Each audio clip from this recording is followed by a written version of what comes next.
त्योहार भी है अलवेले। हमारा सनातन धर्म ही ऐसा है, यहाँ इतने त्योहार होते हैं। कहीं होली है, कहीं दिवाली है, कहीं रक्षाबंधन है। अन्य धर्मों में ऐसा नहीं होता है। वहां तो एक ही त्योहार होता है, चाहे क्रिसमस हो चाहे ईद हो। लेकिन हमारा देश ऐसा है, हम लोगों के यहाँ कितने त्योहार मनाए जाते हैं और कितने प्रेम से हम लोग मनाते हैं। कहीं दिवाली की जगमग है, कहीं होली के मेले। कहीं दिवाली की जगमग है, कहीं होली के मेले। कहीं होली के मेले, कहीं होली के मेले। यहाँ लागे रंग। होली में कोई भी व्यक्ति हो, हमारा कितना भी उससे द्वेष हो, फिर भी उस व्यक्ति को हम अपने गले लगाते हैं, सब कुछ भूल करके। यहाँ लागे रंगे और हंसी खुशी का चारों ओर है घेरा। ओ भारत देश है मेरा, ओ भारत देश है मेरा। यहाँ सत्य अहिंसा और धर्म का लगता पग पग फेरा। ओ भारत देश है मेरा, ओ भारत देश है मेरा। यहाँ डाल डाल पर सोने चिड़िया धरती है बसेरा। ओ भारत देश है मेरा, ओ भारत देश है मेरा। ओ भारत देश है मेरा, ओ भारत देश है मेरा। ओ भारत देश है मेरा, ओ भारत देश है मेरा। ओ भारत देश है मेरा, ओ भारत देश है मेरा। भारत माता की जय। भारत माता की जय। ऐसा है हमारा देश, जहां देवता भी देवत्व भोग लेने के बाद में इस पुण्य भूमि भारतवर्ष में जन्म लेने की इच्छा करते। सिकंदर ने भी इस बात को कहा था, सिकंदर के गुरु ने कहा, हम बड़े सौभाग्यशाली है। इस प्रकार से शिव महापुराण के प्रत्येक अक्षर के पाठ से गायत्री के पुष्करण का फल मिलता है। व्यासेन तंतु संक्षिप्तम चतुर्विसहस्त्रकम सैवं तत्र चतुर्थम वैपराणम सप्त संहितम। वैसे शिव महापुराण में श्लोक कितने थे? 1,00,000 श्लोक थे शिव महापुराण में। फिर व्यास जी महाराज ने इसको संक्षिप्त किया। 1,00,000 श्लोकों के बाद में उसमें 24,000 श्लोक लिखे हैं। और जो 12 संहिताएं थी, 12 संहिताओं को कम करके 7 संहिताएं थी। 7 भागों में संक्षिप्त ऐसे कर दिया।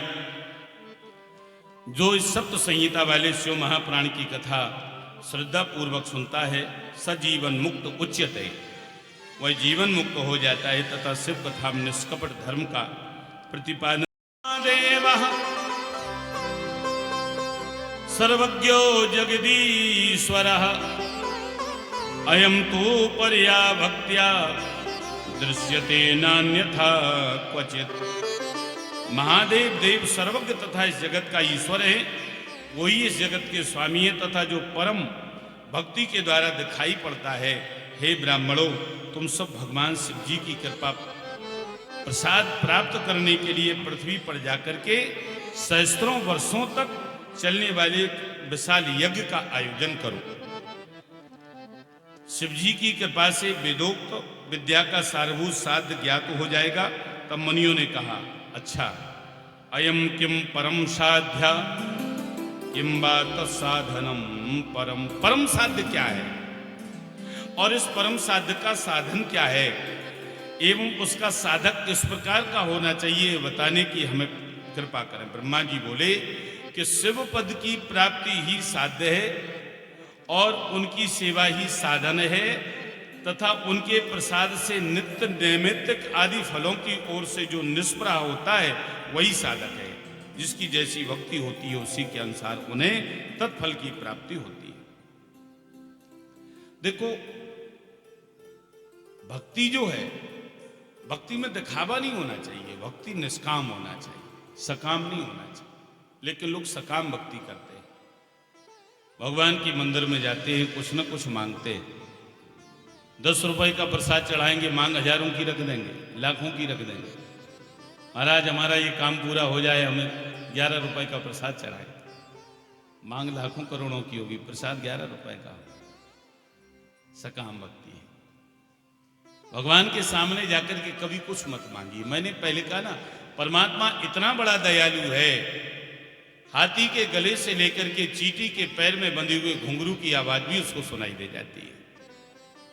कहने की जरूरत नहीं, आपको भगवान के बगैर चैन न पड़े।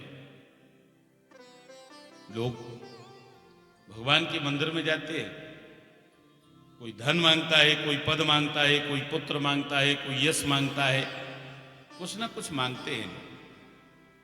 और यदि आप निष्काम भाव से भगवान के मंदिर में जाएंगे, कभी कुछ नहीं मांगेंगे, निष्काम भाव से, तो आप सोच भी नहीं पाएंगे वो आपका काम पूरा हो। भगवान भी तो ये सोचते हैं, और सब लोग ऐसे हैं जो अपने लिए आते हैं, लेकिन यही एक व्यक्ति ऐसा है जो मेरे लिए आता है। आप कभी कुछ नहीं मांगेंगे तो भगवान सोचेंगे सिर्फ यही एक व्यक्ति ऐसा है जो मेरे लिए आता है, और सब तो अपने लिए आते हैं, पर आप सोच भी नहीं पाएंगे वो आपका काम पूरा होगा। अरे भगवान से बड़ा एक्सरा उतारने वाला कोई है ही नहीं। आप तो पहुंचेंगे, पूरा समझ में उनको आ जाता है कि ये व्यक्ति क्या चाह रहा है। सिर्फ दर्शनार्थ जाइए, कभी कुछ मत मांगो। निष्काम भक्ति का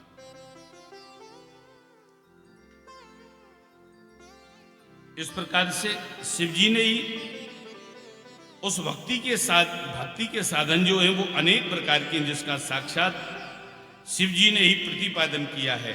देखो, भक्त जो होता है भक्ति के अलावा भगवान से कभी कुछ मांगता ही नहीं, और मांगना भी नहीं चाहिए। भक्ति मांगो, भगवान से मांगो तो भक्ति मांगो। बुद्धि बड़ी चतुराई बड़ी, तन में ममता अतिशय लिपटी है। नाम बड़ो धन धाम बड़ो, करतूत बड़ी जग में प्रगटी है। गजबाज पे दारे मनुष्य हजारे हो, इंद्र समान सो कौने घटी है। अंत में कवि ने इतना अच्छा लिख दिया, सो सब विष्णु की भक्ति बिना मानो, सुंदर नारी की नाक कटी है। सो सब विष्णु की भक्ति बिना मानो, सुंदर नारी की नाक कटी है। भक्त भक्ति के अलावा भगवान से कभी कुछ मांगता ही नहीं है।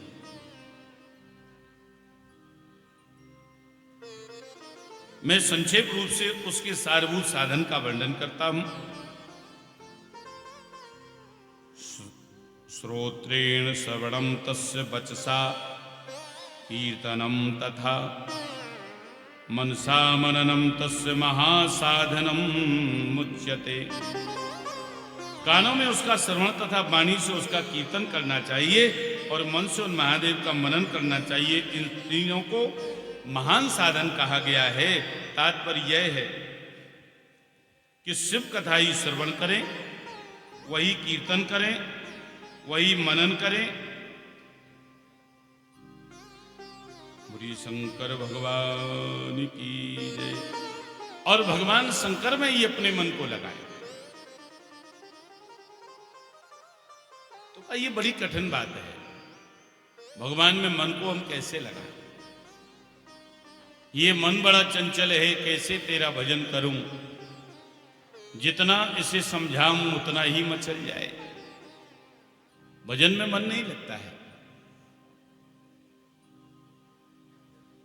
कई लोग कहते हैं कि महाराज जब हम भजन करने के लिए बैठते हैं, माला जपने के लिए बैठते हैं, तो भजन मन बुरे मार्ग की ओर जाता है। जो बातें दिमाग में नहीं आना चाहिए वो बातें आती हैं।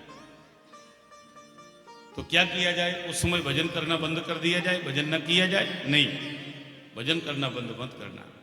अगर मन बुरे मार्ग की ओर जाता है तो जाने दीजिए, पर भजन करना बंद मत करिए। जैसे आप किसी कचड़े के पात्र में जब आप जल को डालते हैं तो कचड़ा अपने आप ऊपर आता है ना। और जब आप बराबर जल को डालते रहेंगे कचड़ा ऊपर आता जाएगा, आता जाएगा, आता जाएगा। पात्र जल से भर जाएगा, कचड़ा ऊपर आ जाएगा, फिर भी आप जल डालना बंद नहीं करेंगे और बराबर डालते रहेंगे तो कचड़ा ऊपर से निकल जाएगा, नीचे स्वच्छ निर्मल जल भरा रह जाएगा। उसी प्रकार आपके अंदर जो बुरे विचारों का मैल जमा हुआ है, ये भजन रूपी जल से ही साफ हो सकता है। निरंतरता होना चाहिए।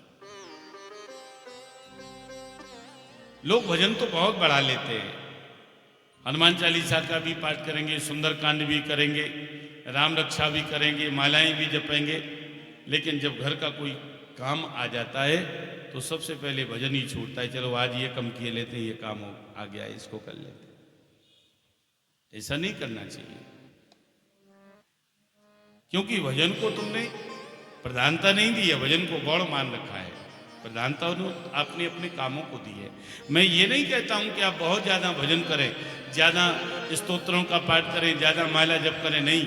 2 बार भगवान का नाम लें, लेकिन उसमें निरंतरता होना चाहिए, कंटिन्यूटी होना चाहिए, उसको करना है। मैं जब देखता हूं, अपने व्यासी को देखता हूं, हनुमान जी के मंदिर में जब बैठने का उनका जो पूजा करने का समय होता है, उसमें कहीं कोई परिवर्तन नहीं होता। इतने बजे से इतने बजे तक हमें भजन करना है तो करना है।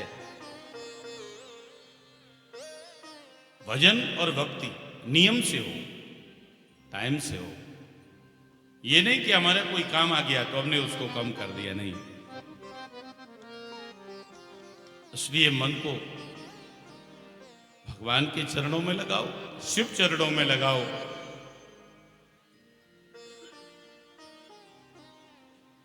मन से उस महादेव का मनन करना चाहिए। इन तीनों को महान साधन कहा गया है। सर्वप्रथम सत्संग के माध्यम से शिव जी के चरित्र का श्रवण करने पर अपनी रुचि पैदा होती है, श्रद्धा उत्पन्न होती है, तभी यह संभव होता है। सूत जी महाराज कहते हैं, मुनीश्वर, इन साधनों के महात्म के विषय में आप लोगों को एक प्राचीन कथा सुनाता हूं, उसे आप लोग ध्यानपूर्वक श्रवण करें। पुरामं गुरुर्व्यास पराशर मुने सुतः तपस्याचार सम्भ्रांता सरस्वत्या स्तटे शुभे। एक समय की बात है कि पराशर मुनि के पुत्र मेरे गुरु व्यासदेव जी सरस्वती नदी के तट पर तपस्या कर रहे थे, तो एक दिन सूर्य के समान तेजस्वी विमान से यात्रा करते हुए सनत कुमार वहां पर पहुंचे। उन्होंने मेरे गुरुदेव को तप करते हुए देखा। वेद व्यास जी ने अपने आश्रम पर ब्रह्मा के पुत्र सनत कुमार को देखा तो अति प्रसन्नता से उठ करके उनके चरणों को प्रणाम किया और उत्तम आसन पर बिठाया। मुक्ति के कारण को न जानते हुए भी मुक्ति के लिए तप कर रहा हूं।